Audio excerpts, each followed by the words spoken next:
naam barakallahu am na fiik. ku laaj am na ku laaj ku mës a njabar ba pare rëccu. naam ay naam ku njabar rëccu loolu lu baax la njabar dañ ciy tuub. waaw nit ku njabar day tuub te dafa war a rëccu dafa bokk ci charte tuub nga rëccu li nga defoon ci ay bàkkaar dafa bokk ci charte tuub nga rëccu li nga defoon ci ay bàkkaar comme njabar lu génne nit diine lislaam la. yàlla salaasam nee na ku dem ci njabarkat nga gëm la muy wax weddi nga lu yàlla wàccee ci Muhammad.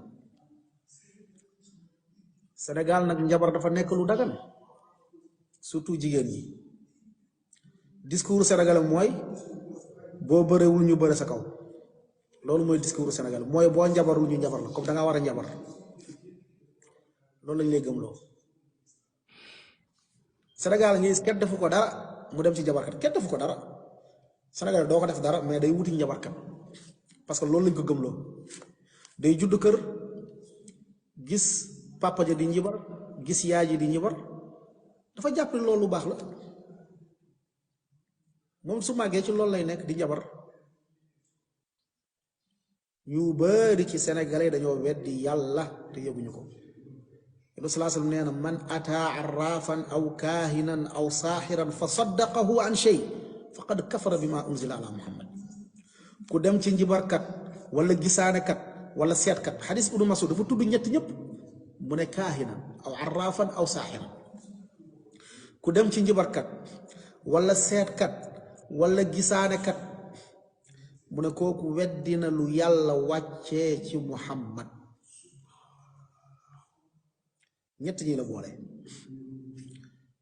nga dem ci selbe pour mu seetal la weddi nga lu yàlla wàccee ci muhammad. nga dem ci maarañas mu seetal la weddi nga ci lu yàlla wàccee ci muhammad. nga dem ci karamoxo xawma lan jinne mu seetal la weddi nga ci yàlla wax ci muhammad. moo xam nag dangaa dem ba këram moo xam danga koo woo téléphone. bàyyi leen xel de du dem bi de soo toogoon tey bu nekk ci tiktok bi di njibar nga woo ko téléphone naa ko seetal ma nangam nangam yow weddi nga lu yàlla wàccee ci muhammad mooy weddi nga diine lislaam yow génn nga diine lislaam. li yépp nag réeree diine la mooy Sénégal dafa fàtte yonente bi jox na ko ay musluwaay yoo xam ne moo ko doy ci njabar. ñun ñii ñëpp dañuy njabar man gars yi woo nañ ma fi ne ma dañ lay njabar mais dama xam ne ginnaaw yàlla ak askar yi may def moo ma protégé dew ma ci benn sëriñ.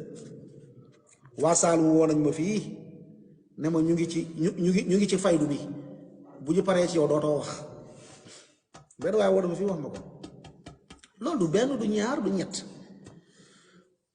mais dama ko wax du sama njàmbaare du dara ndimbalu yàlla la mais dama ko wax pour ngeen xam pour ngeen wékk seen bopp yàlla. mais musluwaayu yàlla yi mu ngi fi moo gën a foor njabarkat.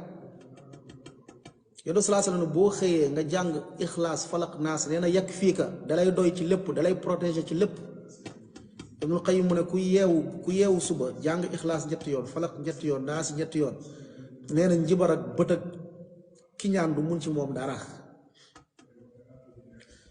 ngoor nga def la même chose. mais Sénégal dañ koo gëmloo ni boo bërewul ñu bëre sa kaw loolu lañu def ci bopp bi loolu lañ ko jàngal. yi gis ñoo xam lu ñu am ci xaalis ñu ngi ci njibar tàqale jëkkër ak jabar tàqale papa ak doom tàqale frère ak sœur kese. Sénégal mu dafa dof njabar rek kenn gëmu ci yàlla wala ñu ci bëri bokk gëmal yàlla. ñaata ñoo fi nekk duñu njabar seen àdduna mu ngi dox ñaata ñu dul njabar ñaata lañ.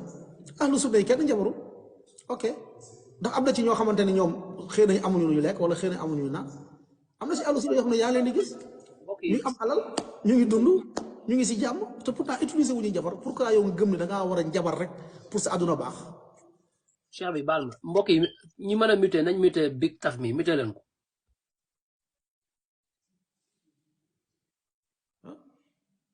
pourquoi nga gëm ne yow sa àdduna pour mu baax faaw nga njabar pourquoi nga gëm loolu. pourquoi mënoo gëm ne sa àdduna mën na baax te njabaroo mënoo gëm loolu.